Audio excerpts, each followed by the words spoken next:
Gabriel. Bom, então vamos seguindo aí. Nós estamos discutindo, nós estamos indo assim, com mais detalhe, né, na questão da simetria espaço-temporal, porque houve algumas questões que a gente, segundo as dúvidas que as pessoas que assistem o curso de outros estados me mandaram, a gente, semana passada, trabalhou um pouco mais em detalhe a questão da presença de fontes externas, né, e a relação dessas fontes externas com a força que é exercida do campo sobre as fontes externas. Nós trabalhamos um pouco isso, e aí eu fiz um exemplo explícito, que foi o caso do escalar, e aí o Dória pediu para fazer o exemplo do caso vetorial. Então vamos fazer o seguinte, eu vou colocar aqui o exemplo, né, do caso vetorial. Nós tínhamos trabalhado de duas formas. Vou colocar aqui. O caso vetorial que eu estou colocando é o caso de Maxwell. Vou colocar aqui Maxwell. Vamos colocar logo aqui o sistema Maxwell-Proca.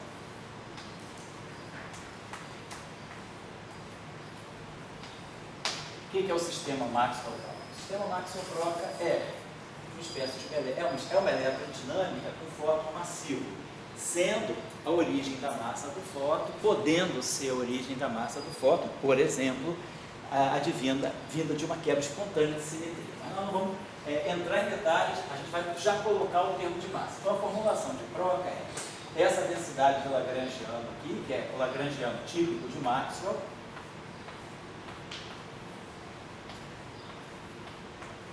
mais esse termo aqui,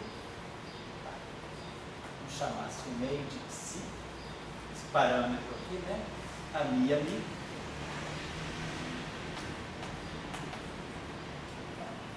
E vamos colocar aqui mais um termo de fonte.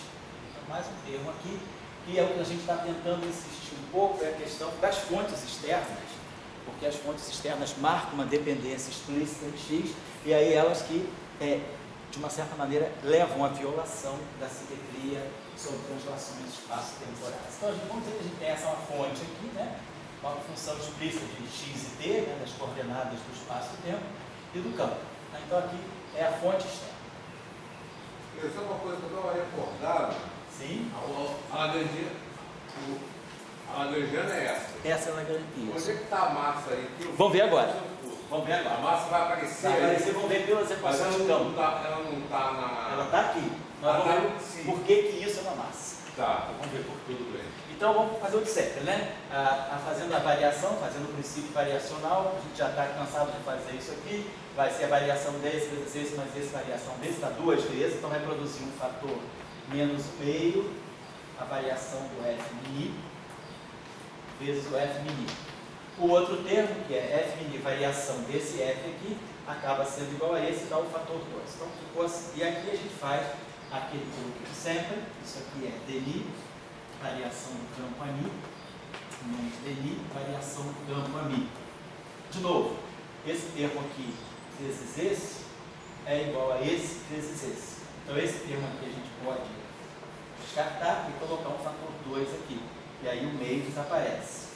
Então a gente acabou ficando com menos, para fazer rapidinho que a gente já está mais ou menos habituado a fazer isso. Ficou menos dmi delta ani. Aí agora a ideia preenche-se a derivada do produto, né? E desconta-se a derivada do F mini, fazendo aquela famosa integração parcial. Então, essa integração parcial desloca essa derivada para cá e essa derivada vem com um sinal mais. Porque aqui tem um sinal menos. Então, pelo princípio variacional, esse termo aqui produz para nós dmi F mini. Esse termo aqui vai dar também um fator 2. Nós vamos estar variando em relação a ani, então eu posso transformar esse índice aqui, é um índice saturado, né? Se quiser eu posso chamar ani ali, só para poder uniformizar os índices. E aqui também ani ali. E aí aqui vai produzir o fator 2 e vai produzir o ani. Aqui vai produzir, vamos botar aqui um sinal menos J ali, e tudo isso aqui, tendo aplicado o princípio variacional vezes o delta ali igual a zero. Então, a gente já está sabendo que esse coeficiente aqui é a equação de campo. Então, a equação de campo desse sistema aí, ela ficou dessa forma aqui no espaço do impósito, né? Acho que sim. Então, aqui estão estão as fontes externas. Jogando esse termo para o lado de lá, por isso que eu botei esse sinal menos aqui, porque ele aparece para o lado direito com sinal positivo. Essa equação movimento, vamos dizer. Pode falar. O F de mini é invariante de Gauge. Isso. A linha então Está é constante de Gauge. zero. Segue. E o J linha é uma coisa forte, né? É uma fonte externa. Então, a pergunta que a gente faz é qual é a diferença de uma equação? Essa equação é covariante. Do ponto de vista relativístico, mas ela não é, ela não é invariante de Gauge individualmente.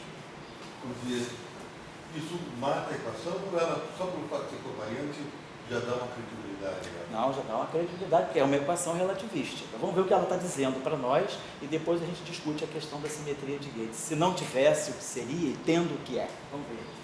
Então vamos olhar. Eu preciso das pessoas aqui. A gente quer saber o que uma equação está falando. Sei.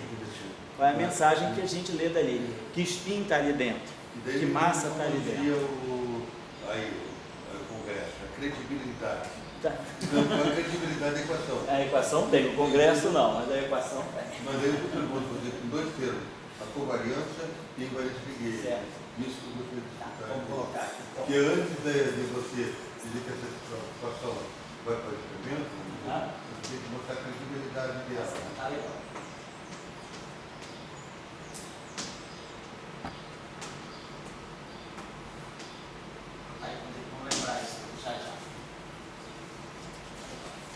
Então, vamos olhar para essa equação aqui. Vamos fazer a seguinte, primeira operação que a gente pode fazer. Vamos aplicar quadro de divergência aos dois lados dessa equação. Então, vou aplicar um operador quadro de divergência aos dois lados da equação. Esse lado aqui eu vou produzir dI, F mi. Aqui nós vamos produzir Si, dI, mi. E aqui a gente vai produzir a divergência dessa quadro corrente. Aí aqui a gente já está acostumado com essa argumentação. Esse objeto aqui é simétrico. Essa derivada aqui, essa troca de derivadas pode ser feita imaginando que nós estamos trabalhando com campos que têm derivadas segundas contínuas. Então, essas duas derivadas aqui formam uma combinação simétrica, dI igual a dI. Isso aqui é simétrico. Esse termo aqui é identicamente zero por essa argumentação. Se esse parâmetro C é diferente de zero, aqui em zero, vamos ver, a permeabilidade magnética, vamos supor que essa corrente aqui seja uma quadricorrente conservada, que esse campo está se acoplando a uma corrente que provém, que está associada a uma equação de conservação, uma equação de continuidade, ddt de ρ mais divergência de J igual a zero. Então, esse é um dado, estou dizendo, esse campo ele está acoplado, quer dizer, a equação dele está acoplada no Lagrangiano a uma corrente que satisfaz a equação de continuidade. Ela descreve alguma grandeza que é conservada, se é a carga elétrica. Então, já por hipótese de trabalho, essa quadricorrente aqui é conservada. Então, é uma hipótese, estou já dizendo desde o início, o meu campo se acopla a alguma corrente conservada. Certo? Pois não? Eu não te ouvi aqui? Não sei se eu estou entendendo esse argumento. Porque sem esse termo de massa que o senhor produziu, isso aí já é conservação de carga. Sem o termo de massa seria, exatamente. Mas aí não seria melhor juntar os dois campos porque isso já dá uma lei de conservação mesmo com o termo de massa. Sem o termo de massa, isso aqui é mais do que uma lei de conservação. É uma lei de superconservação, porque, na verdade, você, mesmo que o J ali não fosse conservado por hipótese, o fato de não ter o termo de massa já me anularia isso aqui. Então, essa corrente aqui, ela só pode ser conservada por consistência. Mas, se o campo é massivo, não necessariamente. Eu poderia ter isso aqui diferente de zero. E isso está dizendo o seguinte, que essa corrente, ela é fonte de uma divergência para o campo A. Ou seja, o campo A ele adquire componente longitudinal porque essa corrente não é conservada. Agora, se essa corrente é conservada, por hipótese, vamos supor que essa corrente seja conservada e esse parâmetro é diferente de zero, aí nós temos essa condição aqui. E essa condição aqui está me dizendo que a parte longitudinal do campo é nula. Isso fixa uma condição física, tá certo? Quando você vai colocando que esse múltiplo de equação é zero, você está, na verdade, impondo a conservação de carga. Isso. E aí, por consequência, isso. Uma... Então, se essa carga, se essa corrente ao qual o meu campo se acopla é conservada, esse meu campo, na propagação dele, ele não ganha componente longitudinal. A conservação da carga bloqueia a propagação da parte longitudinal dele. Está clara a questão? Tá? Pois não, Henrique? Espera um instantinho só, deixa ele acabar. Um instantinho só, ele não acabou ainda. Você poderia interpretar de uma outra forma, você poderia supor uma não conservação de carga, e você tem isso. um outro campo sendo conservado. Então, se você não tiver, como o colega está colocando, se essa corrente é genérica, ela não é conservada, deixa eu apagar isso aqui. Então, isso aqui vai estar me dizendo o seguinte: esse campo, ali, ele adquire uma parte longitudinal, às custas dessa quadra de divergência. Então, a não conservação dessa corrente faz com que o meu campo, ao se propagar, ele tenha uma componente ao longo da direção de movimento. Ele passa a ser uma onda que é também longitudinal, ela não é puramente transversa. Tá certo? Tá? Fala aí. Sobre o tema de ligado, desculpe, voltar atrás, por que o demônio de Mi, do F de Mi é zero? Pelo seguinte, olha só. Vamos pegar isso aqui. Pode tocar, né? Tá? Vamos fazer o seguinte: isso aqui é igual. Agora, exatamente, vamos fazer isso. Como Mi está saturado com Mi e Mi está saturado com Mi, nada me impede de renomear Mimi vira Mimi e Mimi vira Mimi. É porque o tensor é simétrico? Não, por enquanto não. Por enquanto é só porque os índices estão saturados. Deixa eu chegar lá. Subindo que F menina. Só estou dizendo, não, por enquanto F menina não é nada. É um tensor. Não estou dizendo que é simétrico. Qualquer. Por enquanto. Estou só dizendo o seguinte: isso está saturado e isso está saturado, eu posso renomear. Então, eu não estou trocando o índice, não. Eu estou chamando Mimi de Mimi e Mimi de Mini. Então, estou só fazendo isso. Agora sim que eu vou usar essa hipótese que você falou. Se esse F Mimi é antissimétrico, então eu posso trocar Mi com Mi. E troca o sinal. Aí é que ganha um sinal menos. Mas agora, troca as derivadas. Essas duas derivadas também podem ser trocadas. Aí você prova que esse objeto é menos E. Bom, então você tem que, para esse termo desaparecer, você tem que ter a hipótese que o tensor F é antissimétrico. Senão não desaparece. Então, na verdade, você está pressupondo isso. Mas isso já é uma definição. Isso já está na definição, porque eu não coloquei aqui, mas já está implícito que esse F nosso é definido em função desse quadro potencial aqui, dessa forma. Já é o nosso F amigo de outras datas, é por isso eu omiti essa informação. Tudo bem, não tinha ficado claro. Não, mas está certo. Não tem problema. Bom, muito bem, então como nós discutimos, então como o nosso colega, como o Moacir chamou a atenção, isso é uma discussão importante. Se nós não partirmos do pressuposto de que essa corrente é conservada, então esse objeto deixa de ser diferente de zero. E aí o meu campo ele vai se propagar com uma componente ao longo da direção de movimento. Ele vai ter uma componente transversa, mas vai ter uma parte longitudinal, que é a quadra de divergência dele. Agora, se desde o início eu disser, suponhamos que o nosso campo seja acoplado a uma corrente que é conservada, tem algum princípio de conservação por trás dessa corrente. Aí já vou lá, vai. A gente está chegando a essa conclusão. A quadra de divergência desse campo aqui é zero. Então, no espaço dos momenta, isso está me dizendo, se eu vou para o espaço de Fourier, né, isso aqui está me dizendo, isso aqui vai virar I capa, eu vou botar para ficar capa I, transformada de Fourier do campo, igual a zero. E aí a gente vai ter K0 é a frequência sobre C. A0, vou botar aqui o componente temporal desse campo. E aí o outro pedaço fica mais capa, menos capa, escalar, a transformada de Fourier da parte vetorial. Isso igual a zero.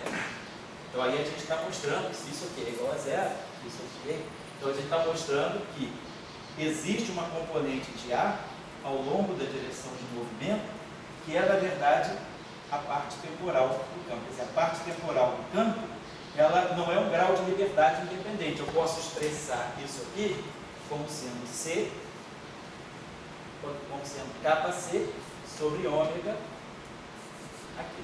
Então está mostrando o seguinte, essa componente do campo, ela não é um grau de liberdade independente, porque ela é fixada pela parte longitudinal da parte vetorial do meu campo.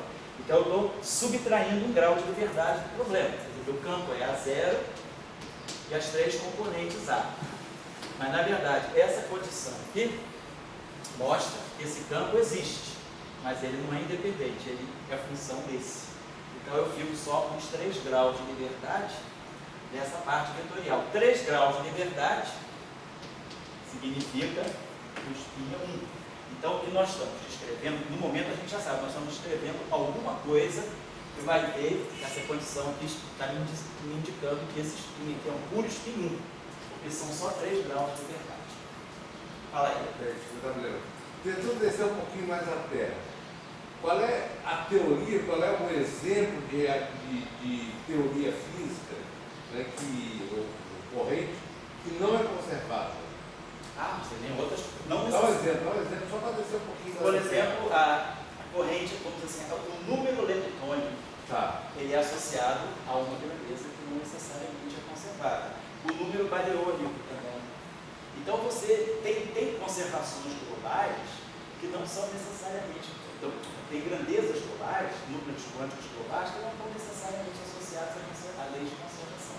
A carga elétrica não. Se você tem uma simetria global, que está associada você tem um número quântico que está associado a uma simetria que não é conservada, mas essa simetria global, isso não tem problema nenhum. Fisicamente, se você tiver um número quântico que está associado a uma lei de conservação que é violada, e essa corrente é associada a uma simetria local, como é o caso da carga eletromagnética, a carga eletromagnética ela está associada a uma simetria comum local, associada à qual existe o campo de Maxwell. Se essa corrente não é conservada, aí você pode ter problema na propagação desse campo. Então você tem exemplos na natureza de simetrias globais que são violadas. Simetria quiral, exemplo da equação de Dirac. O campo de Dirac, a partícula, o elétron é massivo. Então na equação de Dirac com massa, você quebra uma simetria fundamental, que é a simetria quiral. Por exemplo, está presente na formulação do modelo padrão. Então, se você quebrar a simetria quiral é uma simetria global, ela não tem nenhum campo de gauge associado a ela. Então, quebrar ou não quebrar não é um problema físico. O problema físico acontece quando você tem uma quebra de uma simetria que é local. Essa não conservação ela é problemática para aquele campo que está se propagando associado a essa simetria. Ok, deu para ter uma ideia, vai ser. Então só para você pensar o seguinte: vai entender simetria global. Né? Então, simetria global, exemplo típico, vamos dizer, o exemplo mais terra é a simetria quiral. Quando você pega a equação de Dirac com massa, férmions massivos, eles desrespeitam explicitamente a simetria quiral. Então você tem um exemplo de uma lei de conservação que é violada na natureza, a conservação da corrente quiral, por exemplo. Depois nós temos outros exemplos, né? Conservação do núcleo bariônico, por exemplo. Conservado globalmente, né? Então não é um problema você tem vários exemplos na natureza de simetria global quebrada, tá certo? Outra simetria que é quebrada também, típica da interação forte, é a simetria SO3 de sabor.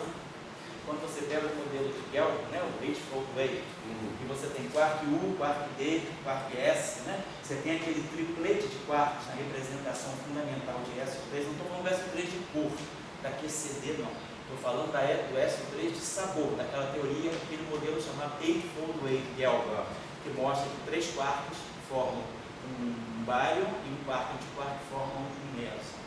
Essa simetria de sabor ela é quebrada explicitamente, isso não é um problema. O problema na QCD é se você quebrar a simetria SO3 de Wave, porque essa simetria local e os gluons, eles são campos de gauge dessa simetria. Então, quando você tem campos de gauge associados a uma simetria, e essa simetria quebrada, você pode ter problemas físicos ligados, por exemplo, à unitariedade.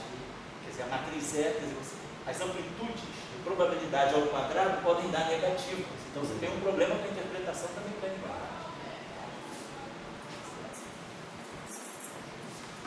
Pode dar. Eu vou fazer o seguinte, se você pegasse aquela primeira equação, minha pequenininha. Essa aqui em cima. Então você sabe que o campo ali ele tem spin 1 e spin 0.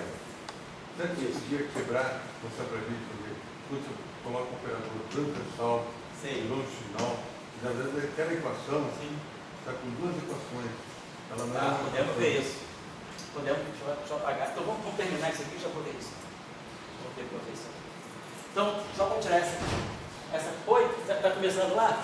Só para te avisar se eu tiver alguma Já vou lá. coisa assim, Estou acabando um raciocínio e estou indo lá. Tá Obrigado. Tá? Então está aqui, ó. Então, a gente vai trabalhando com essa condição. Essa condição aqui decorre dessa equação se essa corrente for conservada. Então vamos usar esse fato aqui, dNi igual a zero. Então isso aqui a gente já viu. Isso aqui mata a parte longitudinal. Tá? Esse campo aqui, vamos colocar, como o Dória falou, esse campo aqui, no espaço de Minkowski, ele é um quadro vetor. Então a primeira componente dele, que é a componente temporal, é um potencial escalar do ponto de vista das rotações SO3 e um vetor. Um escalar, o spin dele é 1, é 0. E o vetor, o spin dele é 1. Quer dizer, o escalar tem uma componente. Então 2S mais 1 é 1. Então o spin é 0. O vetor tem 3 componentes. 2S mais 1 é 3, então o spin é 1. Então, o quadro vetor, né, no espaço de Minkowski, ele é uma reunião, na verdade ele é um multiplate, contendo dois campos com spins diferentes. Claro que a relatividade relaciona os dois. Então, por argumento, por transformações lógicas, esses dois objetos são relacionados, mas um tem spin 0, outro tem spin 1. Então, os dois spins estão... Agora, essa condição aqui me mostrou, quando a gente analisou no espaço dos momentos, que a transformada de Fourier desse campo nada mais é do que a parte longitudinal do campo vetorial. Então esse campo aqui é puro spin 1, o spin 0. Então não configura um grau de liberdade independente, porque ele é fixado pela parte longitudinal do spin 1. Então a gente tem 3 graus de liberdade, portanto esse campo, com essa condição, porque essa corrente aqui é conservada, ele não deixa esse campo ali propagar independentemente a parte que a gente quiser. Ele só vai ter tá legal. Agora vamos retomar essa condição aqui dentro. Usando essa definição do F aqui, o primeiro termo dá D'Alembertiano do Ani. O segundo termo, essa derivada aqui, atuando aqui, quer dizer, quando eu aplicar aqui o F aqui, vai ficar, o segundo termo é dNi amiga. O segundo termo vai ficar menos dNi amigo. É o segundo termo. Mais Xi Ani igual a I0 Jni. Agora, aqui ó, eu posso passar essa derivada para cá e aí usar essa condição que a gente chama de condição subsidiária. Então, dNi a mi é 0, por causa dessa condição aqui. Então, esse termo não tem. Então, a gente pode coletar do lado esquerdo o D'Alembertiano mais o Xi atuando no Ani igual a I0 Jni. Muito bem. Se eu estiver no vácuo, supor que a gente esteja na ausência de fontes incorrentes. Não, estamos no vácuo. Então, no vácuo, esse termo aqui não tem. Então, eu teria uma equação em que D'Alembertiano mais Xi Ani é igual a 0. No espaço dos momentos, essa condição fica menos Cani mais Xi igual a 0. Isso é uma coisa que eu não prestei. O cara tem que ter um de onde mi, F menino não tinha desaparecido. Como é que apareceu um Laplaciano de... Por causa disso aqui, ó. Isso aqui é dNi. É isso aí que você está falando. Estou fazendo isso aqui. Tá confundindo com a equação de baixo. Tá. Essa equação de baixo. Já entendi. Então, aí veio isso aqui. Então essa condição aqui está me dando menos K0 ao quadrado, que é ômega 2 sobre C2, mais K escalar K2, mais Xi igual a 0. Então essa condição no final do dia, ela me dá ômega 2 igual a K2 C2 mais Xi C2. Então a gente está diante de uma relação de dispersão que na associação radiação, radiação ou onda partícula, vai virar energia, H cortado ao quadrado, ômega 2 vai virar energia ao quadrado, H cortado K2 vai virar momento ao quadrado, e aqui vai aparecer um H cortado ao quadrado. Então, isso aqui está me fazendo o papel de uma massa. Então, a gente pode associar essa constante, esse parâmetro psi, vezes C2 vezes H cortado ao quadrado, a, vamos dizer, uma massa de repouso ao quadrado, C4, MC2 ao quadrado. E aí a gente mostra que essa massa, quer dizer, esse parâmetro psi, a menos dessas constantes, né? Quer dizer, esse parâmetro psi, ele vai ser M2, C2 sobre H cortado ao quadrado. Então, esse parâmetro psi, ele está representando, isso aqui justamente é o inverso do comprimento de onda de ponto da partícula. Então, isso aqui é o comprimento de onda de ponto para menos 2. Então, a gente está relacionando esse parâmetro psi com a massa. Então, essa, a gente já está vendo, então, essa equação está descrevendo no spin 1 massivo. A massa está relacionada ao psi daquela forma lá. Então, eu já tirei, né, o que essa equação pode me dar em termos de características espaço-temporais desse campo. Esse campo, na interpretação de partícula, vai estar associado a um quantum que tem massa não nula e spin 1. E é um objeto transverso. É uma propagação transversa por causa dessa condição aqui. Tá? Mas eu estava querendo colocar. Eu vou ter que dar uma intervalinha agora, porque o rapazinho que trabalha ali faz anos hoje, o Almério, né, o Fluminense já, o Almério faz anos, se eu vou lá dar um abraço dele, já vem. Outro algo você pode desligar, então só 2 minutos, realmente 2 minutos de intervalo.